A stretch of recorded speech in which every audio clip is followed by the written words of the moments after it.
Boa tarde, amigo, irmão em Cristo Jesus. Mais uma vez, tenho a oportunidade, pela graça de Deus, de compartilhar mais uma porção da Palavra de Deus.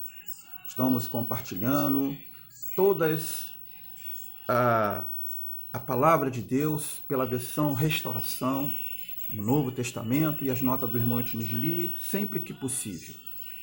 Nós estamos agora, compartilhamos Apocalipse. No primeiro áudio sobre Apocalipse, nós compartilhamos do capítulo 1, 3 versículos, 1, 2 e 3. E Apocalipse, ele trata de Cristo como centro da administração de Deus, segundo a economia de Deus. A segunda é a economia eterna de Deus. A economia de Deus é o plano de Deus sobre a terra, sobre os homens, a sua dispensação, a sua vontade. E nós vimos que no versículo 1 até o versículo 8 é a introdução de Apocalipse, que mostra a revelação de Cristo e o testemunho de Jesus. No versículo 4, que nós vamos comentar com os amados e ler as notas de rodapé do irmão Etinisli, até o versículo 7, João vai falar sobre as igrejas na Ásia. Versículo 4, ele fala assim: João, as 7 igrejas que estão na Ásia. O irmão Etinisli, em sua nota, nesse versículo, ele fala: 7, número 7, é um número da completação na operação de Deus. Isto é, como exemplo, os 7 dias da criação de Deus. Está lá em Gênesis capítulo 1, versículo 31 e capítulo 2, versículo 3. Outro exemplo, os 7 selos, conforme estão escritos lá em Apocalipse 5, 5. Terceiro, as 7 trombetas, que está lá em Apocalipse 8, versículo 2. As 7 taças, que está lá no capítulo 15 e 7 de Apocalipse. Isso tudo é para o mover de Deus na terra. Portanto, as 7 igrejas são para o mover de Deus em completação. Com relação à Ásia, que fala aqui no versículo 4, que essas igrejas estavam na Ásia, o irmão Etinisli, em sua nota, fala: a Ásia era uma província do antigo Império Romano, e nela estavam situadas essas 7 cidades mencionadas, conforme lá no versículo 11. Quais são essas cidades lá da Ásia? Era Éfeso, Esmirna, Pérgamo, Tiatira, Sardes, Filadélfia e Laodiceia. Essas cidades, essas 7 igrejas, ficavam respectivamente nessas cidades. Elas não estavam todas em uma cidade. Este livro não trata da Igreja Universal, mas ela trata das igrejas locais, em muitas cidades hoje. Primeiro, em Mateus, capítulo 16, versículo 18, a igreja é revelada em seu aspecto universal. Depois, em Mateus 18, 17, a igreja é revelada em seu aspecto local. Conforme em Atos, a igreja foi praticada como igrejas locais.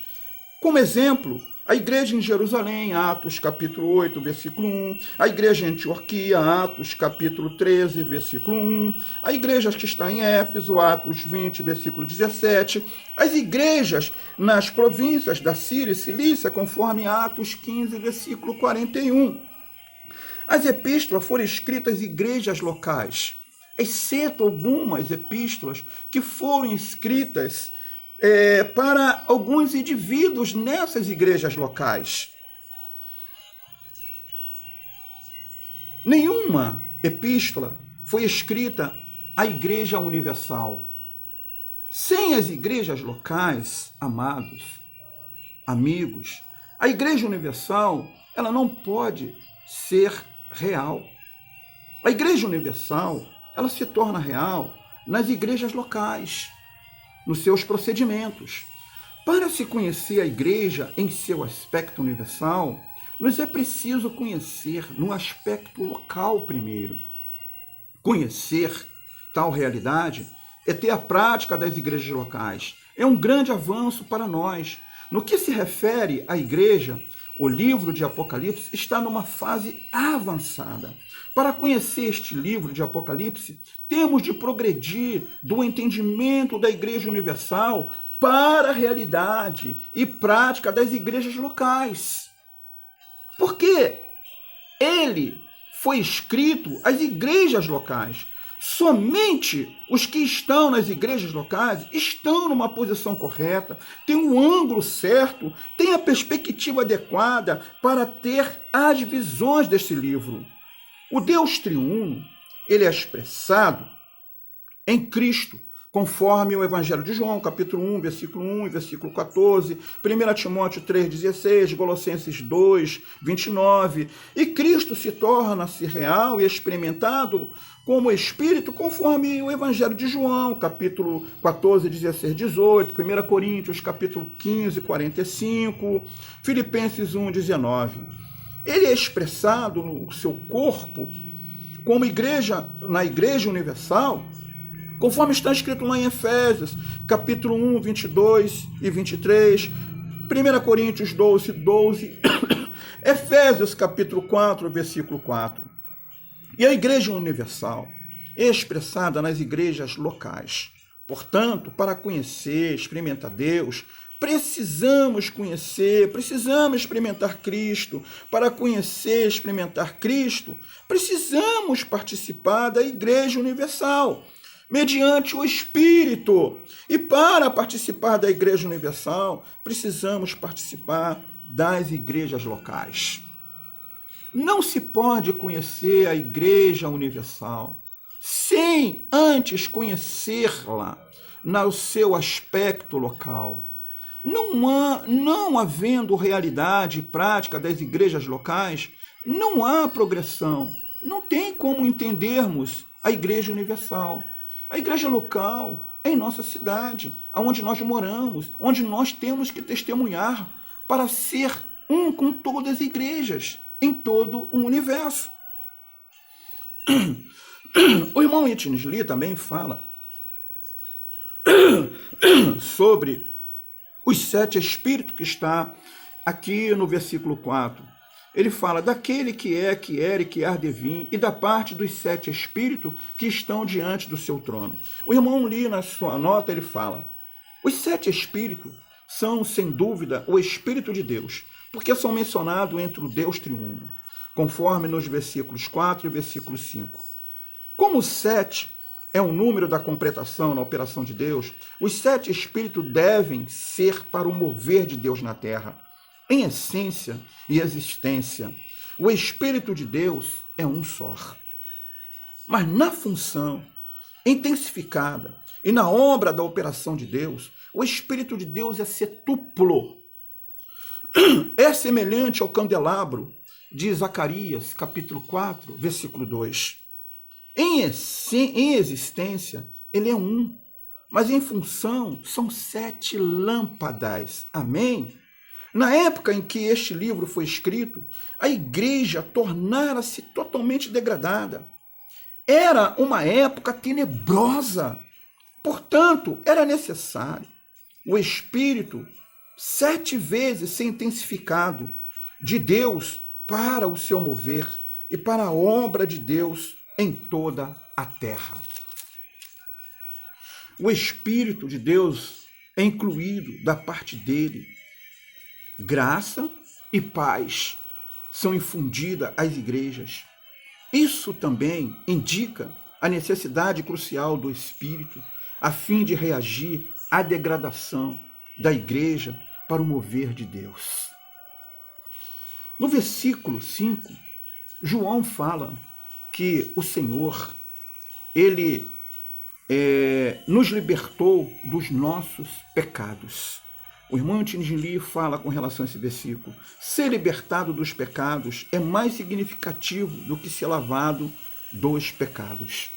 No versículo 6, o apóstolo João fala que após sermos libertados dos nossos pecados, Deus nos constituiu o reino e sacerdócio para ele, o Deus Pai, O irmão Eugênio Lee, em sua nota sobre o versículo 6, ele fala: os crentes redimidos pelo sangue de Cristo não apenas nasceram de Deus não apenas nasceram de Deus no seu reino, conforme o Evangelho de João, capítulo 3, versículo 5, mas também eles se tornaram reino para a economia de Deus, para o plano de Deus na terra. Esse reino é a igreja, conforme lá Mateus 16, versículo 18 e 19. João, o autor do livro de Apocalipse, ele estava nesse reino, conforme o versículo 9 do primeiro capítulo de Apocalipse. E todos os crentes que foram redimidos e nasceram de novo também fazem parte desse reino, conforme está escrito lá em Romanos, capítulo 14, versículo 17. Um dos principais aspectos deste livro é que Deus restaura o seu direito sobre a terra, a fim de torná-la seu reino, conforme Apocalipse 11, versículo 15. Quando Cristo veio, ele trouxe consigo o reino de Deus, conforme lá Lucas capítulo 17, 21, Mateus 12, 28. Esse reino foi expandido e se tornou a igreja, aleluia, conforme Mateus capítulo 16, versículo 18 e 19, e que levará até o fim o estabelecimento do reino de Deus em toda a terra. Por um lado, o reino de Deus hoje está na igreja, mas, por outro, ele virá por meio dos crentes vencedores, conforme Apocalipse, versículo 12 e capítulo 12, versículo 10. Então, Cristo e os crentes vencedores reinarão sobre todas as nações no reino milenar, conforme o capítulo 2, versículos 26 e 27, e capítulo 12, versículo 5, e capítulo 12, capítulo 20, versículo 4 e 6 de Apocalipse. Isso não é maravilhoso, irmão?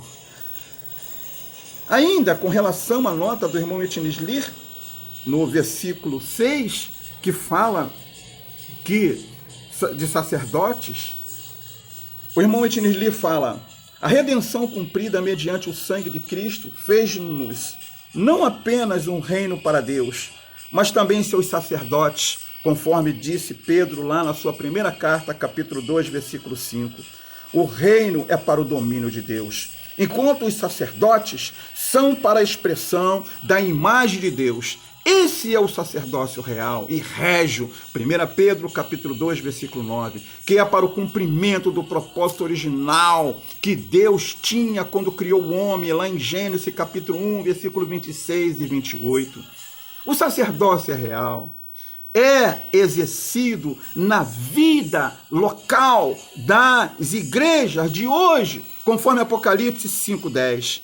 Será praticado intensamente no reino milenar, conforme Apocalipse 20, versículo 6, e se consumará na Nova Jerusalém, Apocalipse 22, versículo 3 e 5. Amém, que no versículo 7, João fala, neste livro, o irmão Whitney fala: eis que ele vem com as nuvens, e todo olho o verá, até mesmo aquele que o ultrapassaram, e todas as tribos da terra se lamentarão sobre ele. Amém. O irmão Whitney Lee fala: neste livro a vinda de Cristo é revelada em dois aspectos. Ele virá secretamente como um ladrão, Apocalipse 3:3, e também Apocalipse 16:15. Ele virá abertamente sobre a nuvem, conforme os versículos 7 desse capítulo 1 de Apocalipse e capítulo 14, versículo 14. Isso corresponde a Mateus capítulo 24, 43 a 30. O dia e a hora da sua vinda, no primeiro aspecto, são desconhecidos, enquanto o dia da sua vinda, no segundo aspecto, é claramente revelado e será na última trombeta, a sétima trombeta, no fim da grande tribulação, conforme 1 Tessalonicenses capítulo 4, versículo 16, 1 Coríntios 15, 52 e 1 Tessalonicenses capítulo 2, versículo 1 e 3. Jesus é o nosso Senhor, amado. Você não quer ser um sacerdote nesta era? Venha. Foi para isso que Cristo te salvou. Foi para isso que Cristo te redimiu e perdoou os seus pecados, para fazer de você reino e sacerdote. Jesus é o nosso Senhor. Amém.